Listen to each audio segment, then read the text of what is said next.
While Nigeria is still battling with about 400,000 tons in deficit of oil palm needed for local consumption, the current global leader in the supply of the palm oil globally, Indonesia, is exploring ways by which it will increase the inclusion of palm oil in the production of aviation fuel. Welcome back to the channel. This channel is dedicated to promote sustainable and profitable agriculture.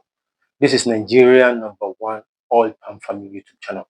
My name is Aolushwalawa, and on today's episode, we are going to be looking at 2026 outlook for the oil palm industry. So just like so many other industries, the oil palm industry is no different, as the new year usually mark a new beginning and comes with some surprise, some projection and everything. And that is what we'll be looking at, because a whole lot of things will be happening this year that will transform the demand, the supply, the pricing, what will be and what will not be in the industry this year. So on today's episode, we are going to be looking at it from the angle of the global leaders and also at the national level. So presently, as we have it now, there are two countries that control the global palm oil value chain, which is Indonesia and Malaysia. Indonesia on their own controls about 60% of the global supply, while Malaysia controls about 25% of the global supply. Both of them put together are responsible for about 85% of everything that is happening around the palm oil global market. So if any of them sneeze, the whole of the world will catch cold. And if any of them pull a button about palm oil, price will destabilize, price will change rapidly.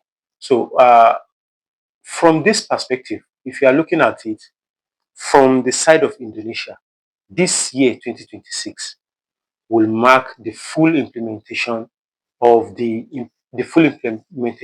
5% export charge on palm oil products, palm oil and other palm oil products. So if anything, if anything is coming out of Malaysia, maybe palm oil, maybe palm kernel oil, they are increasing the export charge by 5%.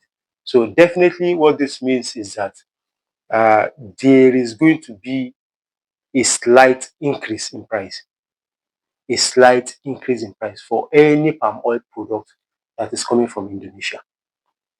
That is number one. And another thing is that Indonesia has been very, very, very ambitious.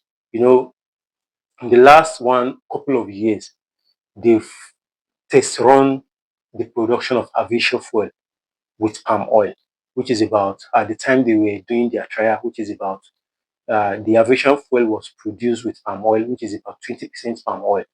So this year, they have a mandate of increasing the percentage of palm oil that will be included in the aviation oil, to about 45 to 50%, because what they did 20% was successful and it was groundbreaking. Now, if the if they are going to be making 40 to 50% inclusion in their aviation fuel to be palm oil, that will mean that the aviation industry will also be dependent on the oil palm industry for some raw material for fuel. So that also means higher demand, which will most likely translate into higher price if there is no correspondent increase in supply. So these are the things we need to watch out for from the side of Indonesia. On the side of Malaysia, Malaysia currently is facing some kind of aging plantation. And if you look at the country, if you are somebody that usually read in the news, you will notice that majority of their big plantation are currently in the replanting phase. And you know what happens when plantation are in the replanting phase? Their production will slow down. Do you get it? And most likely it will hit a rock within the first 3 to 5 years before production will now pick up again. So if this kind of thing is happening to a giant, we should always look out for possibility of dropping in supply.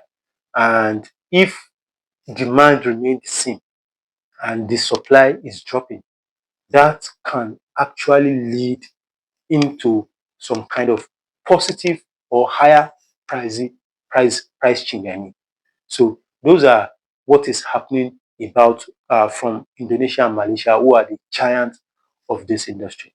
And lastly but not the least, on the international scene is the EUDR that is coming up. So the full implementation of the EUDR will be 2026 December. So the EUDR is all about European Union Deforestation Regulation, which I personally think is a targeted policy, is a targeted action towards the oil palm, against the oil palm, because Europe has been very, very vocal about uh, uh, promoting negative image of the oil palm, against the oil palm. So what they are saying is that any palm oil that is being produced from deforestation will not be allowed to enter the European market.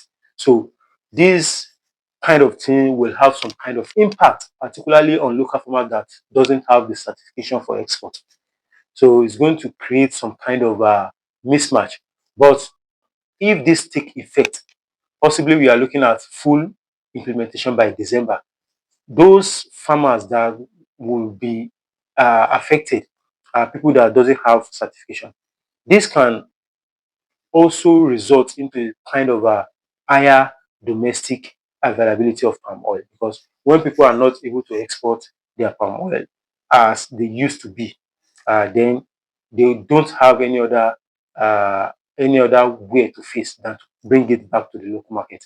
So those are the things that we are looking up for in 2026. So on the national scene, Nigeria particularly, as for Nigeria, the country is still struggling uh, to cover up on its own deficit, because what we produce locally is about 1 million ton of palm oil annually, whereas what we consume locally is about 1.5 million.